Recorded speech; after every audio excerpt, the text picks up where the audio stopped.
दोस्तों आज की वीडियो के अंदर हम बात करेंगे कांतारा चैप्टर फर्स्ट मूवी का रिव्यू करेंगे। आपको बताएंगे मूवी कैसी है। अगर आपने कांतारा मूवी देख रखी है ना, तो मेरे को बताने की आवश्यकता नहीं है कि इस मूवी का जो लेवल क्या रहने वाला है, इस मूवी का जो वीएफएक्स है वो किस तरह का रहने वाला है, इस मूवी की कहानी किस तरह का रहने वाली है, और इस मूवी में के अंदर जो ऋषभ शेट्टी है उनकी एक्टिंग है, उनका एक तरह से जो मेहनत है वो किस तरह की रहने वाली है। काफी जबरदस्त तरीके से जिस तरह से कांतारा जो 2022 के अंदर मूवी आई थी, उस मूवी ने एक तरह से बॉक्स ऑफिस पर तहलका मचा दिया था। उस मूवी का बजट था 16 करोड़ रुपए और इस मूवी ने लगभग 450 से 500 करोड़ रुपए बॉक्स ऑफिस पर कलेक्शन किया था पूरे विश्व भर के अंदर। और उस मूवी का जो क्लाइमैक्स का एंडिंग का जो सीन था ना, उस सीन को देखकर हर व्यक्ति की रूह कांप गई थी। और वो जो सीन है एक तरह से फेवरेट बन गया था लोगों का, ठीक है ना। वो मूवी 2022 के अंदर रिलीज की गई थी और अभी 2025 के अंदर इस मूवी का चैप्टर फर्स्ट रिलीज किया गया। तो आप देख सकते हो ऋषभ शेट्टी की जो मेहनत है, एक तरह से कितनी डेडिकेशन के साथ उन्होंने मेहनत किया। और इस मूवी के लिए उन्होंने अलग से कोई भी फीस नहीं ली है, ठीक है ना। उन्हें एक तरह से प्रॉफिट शेयर किया कि जितना भी प्रॉफिट बनता है उनमें से मैं एक तरह से प्रॉफिट लूंगा और अलग से पैसे भी डाले हैं, ठीक है ना। तो जो कांतारा मूवी 2022 के अंदर आई थी, तो उसका बजट था 16 करोड़ रुपए और इस मूवी ने कमाए थे 450 से 500 करोड़ रुपए। और अभी ये जो मूवी, इस मूवी का बजट है 125 से 150 करोड़ रुपए के लगभग बताया जा रहा है। और ये मूवी कितना एक तरह से बॉक्स ऑफिस कलेक्शन करती है, तो ये आने वाला टाइम बताएगा। अभी हम बात कर लेते हैं इस मूवी के, एक तरह से रिव्यू करके आपको बताएंगे मूवी कैसी है। दोस्तों मूवी है लगभग 2 घंटा 45 मिनट की मूवी। ये मूवी देख के मैंने कंप्लीट कर लिया। मूवी मुझे काफी ज्यादा जबरदस्त, काफी एक तरह से इंप्रेसिव लगी। अगर आप जिस उम्मीद से जाओगे ना, अगर आपने कांतारा मूवी पहले वाली देख रखी है 2022 वाली, जिस उम्मीद से जाओगे तो ये उस उम्मीद पर पूरी की पूरी एक 100% आपके ऊपर खरा उतरती है मूवी, ठीक है ना। मूवी के अंदर हमें दिखाया गया है किस तरह से जो मूवी का जो 2022 में मूवी आई थी ना, उसमें दिखाया गया है कि जो ऋषभ शेट्टी है, ठीक है ना, वो एक तरह से जो गोल सा घेरा होता है उसके अंदर गायब हो जाता है। उसके बाद ही उसका एक लड़का होता है, ठीक है ना। तो एक तरह से वो लोगों से पूछता है कि ये जो गोल घेरा क्यों बनाया गया है, इसके पीछे की कहानी क्या है। तो लोग बाग है एक तरह से दंतकथाओं के माध्यम से उसको कहानी बताते हैं, ठीक है ना, कि पुराने समय में एक राजा था, एक तरह से लोगों को पहले अत्याचार करता था, फिर एक तरह से किस तरह से उस अत्याचार को खत्म करने के लिए लोग एक तरह से एक ऐसा स्थान था कांतारा, एक ऐसी जगह थी, उसको कांतारा नाम क्यों पड़ा है, ठीक है ना।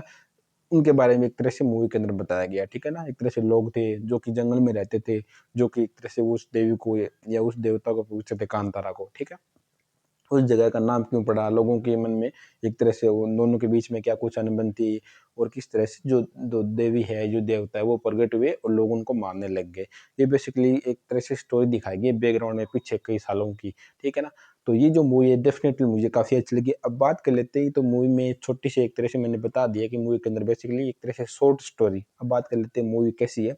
मूवी के अंदर जो एक्शन सीन है, सबसे पहले एक्शन सीन के बारे में बात कर लेते हैं। एक्शन सीन काफी जबरदस्त मुझे लगे। सबसे पहले जो गाँव के अंदर जो बंदरगाह है ना, बंदरगाह के ऊपर जो एक्शन सीन होते हैं, काफ़ी ज़्यादा ज़बरदस्त एक्शन सीन थे, ठीक है ना? और इसके बाद जंगल के अंदर जो नाइट के अंदर जो एक्शन सीन देखने को मिलते हैं, वो भी काफ़ी ज़बरदस्त है। इस तरह के एक्शन सीन है, हॉलीवुड लेवल के होते हैं और एक तरह से मतलब हॉलीवुड जो लेवल होते हैं, वो बड़ी मूवी होती है ना, उस तरह के एक्शन सीन है इस मूवी के अंदर। एक्शन सीन आपको इम्प्रेसिव करेंगे। इस मूवी के अंदर हमें कॉमेडी भी देखने को मिलती है, तो कॉमेडी मुझे इतनी ज़्यादा इम्प्रेसिव, इतनी कुछ खास लगी नहीं। ये बीच-बीच में लड़ाई हो रही है, उनके बीच में हल्की-फुल्की कॉमेडी एक तरह से पेश करने की कोशिश की है, लेकिन इतनी कुछ ज़बरदस्त लगी नहीं। सबसे ज़्यादा इम्प्रेसिव मुझे लगा ऋषभ शेट्टी का किरदार, और उन्होंने अपने किरदार को जिस शिद्दत से, जिस लगन से निभाया है, यानी लगभग बंदे ने 3 में साल मेहनत की है और उसके बाद उन्होंने अपनी ओर से पूरी मेहनत करके इस मूवी को बनाया है। तो उनका जो किरदार है, उनकी जो मेहनत है, उनका जो एक तरह से ऑरा है, वो झलकता है। और उन्होंने जो 2022 के अंदर जो मूवी आई थी, उसके अंदर जो एक तरह से दिखाया है ना, जो चीज़ें दिखाई है, जो लास्ट का एंडिंग सीन दिखाया है क्लाइमैक्स के अंदर, उस तरह की एक्टिंग, उससे बेहतरीन एक्टिंग शायद इस मूवी के अंदर की है। और उन्होंने अपने आप को साबित किया है, एक तरह से किस तरह से कम बजट के अंदर अपने क्षेत्र की चीज़ों को दिखाकर आप एक तरह से इंटरनेशनल स्तर पर एक तरह से बहुत ज़बरदस्त मूवी बना सकते हो कम बजट के अंदर। अगर कोई और डायरेक्टर या कोई और एक्टर होता, तो ये मूवी लगभग आराम से 400 से 500 करोड़ रुपए जाती, ठीक है ना। अब बात कर लेते हैं इसके वीएफएक्स के ऊपर।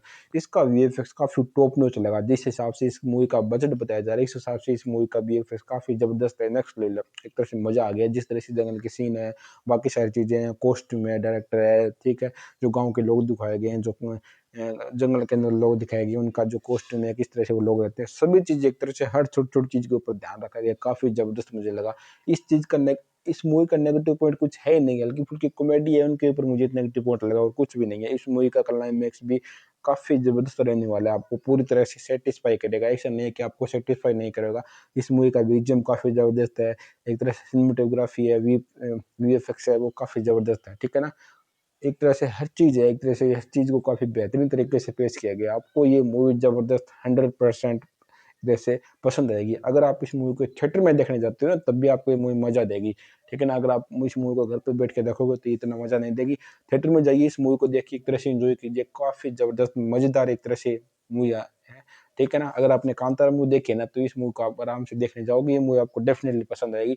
और इस मूवी का चैप्टर 2 भी आने वाला है इस मूवी को, ठीक है ना? क्योंकि इस मूवी के अंदर बहुत सारी चीज़ें हैं जिनका जवाब नहीं मिला है, ठीक है? तो इसके लिए चैप्टर 2 आएगा, कब आएगा? क्यों मतलब इसलिए आएगा, ये आप जब मूवी देखोगे, मूवी कंप्लीट हो जाएगी ना, उसके बाद आपको पता लग जाएगा। ये कुछ था आज की वीडियो में। अगर आपको वीडियो पसंद आया तो वीडियो को लाइक करना, चैनल को भी सब्सक्राइब करना। बहुत-बहुत धन्यवाद।